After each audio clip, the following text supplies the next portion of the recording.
Packers side of things, the Packers have to feel good. They fleeced the Dallas Cowboys. They didn't have to give up too much. And if Kenny Clark, obviously, is a great player, you love Kenny Clark on this defense. But if you got to get rid of Kenny Clark to get Micah Parsons, you do it 10 times out of 10. Micah Parsons hasn't even entered his prime yet. 52.5 sacks in 4 years, double-digit sacks every season, 112 quarterback hits, 63 tackles for a loss. Kenny Clark is a beast, like I said, but he's not Micah Parsons. Micah Parsons, since 2021, has a best pressure win rate in the NFL. 19.7. Packers defense is so much better than the Cowboys defense. This secondary is nice. Xavier McKinney's a dog.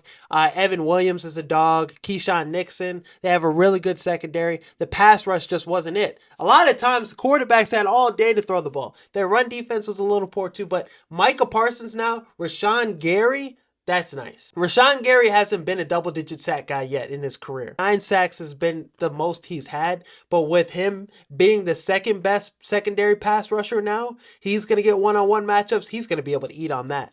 He's going to be able to have double-digit sacks. Him and Parsons will have double-digit sack seasons this year for the Packers. Packers defense, without a great pass rush, were a top 10 defense last year. Much improved unit. Parsons makes them an elite defense, for sure. And they were a top 10 offense, too. Josh Jacobs, the run game, fantastic. Jordan Love had a down season last year, but now Matthew Golden, there's reports saying that he's looking really good in camp. So Matthew Golden, Josh Jacobs, Watson, Dobbs, like the receiver room is nice. Jordan Love, if he plays like how he played in 2023, where he went on a tear, touchdown to interception ratio was insane, destroyed the Cowboys, was a couple plays away from beating the 49ers going to the NFC Championship game. Now they have Micah Parsons, so it's crazy. It's fucking crazy. The NFC North gets better and better. And the crazy stat is, every time something happens, there's always some kind of stat that, just blows your mind. Reggie White went to the Packers when Brett Favre was 27. They won the Super Bowl. Charles Woodson went to the Packers when Rodgers was 27. They won the Super Bowl. And now Jordan Love turns 27. The Packers get Parsons. So I'm not going to say the Packers. I don't think the Packers win the Super Bowl this year. I think this is the biggest threat to the Eagles now with the uncertainty with Matthew Stafford, his back. Just real concerns about that. I think the Rams are a legitimate threat too.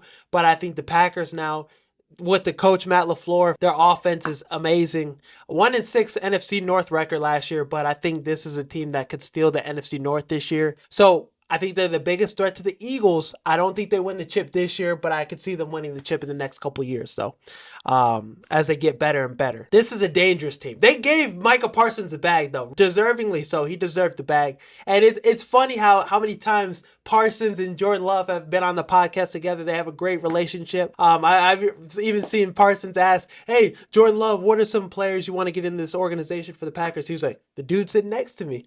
And now it's coming full circle. So Packers team, I'm a Bears fan. This is like the worst day of my life.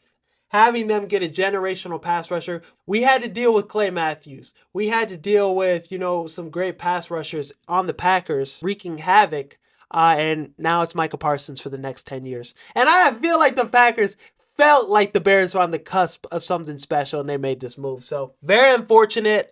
This is a blockbuster trade. One of the biggest trades we've seen in quite some time. And Parsons is going to be on the Packers. He's going to be in a stable organization now. And hard not to look at the Packers as a legitimate threat in the NFC now. Some people thought the NFC North was going to be the worst division in football this season. They thought it was going to be as bad as the NFC South.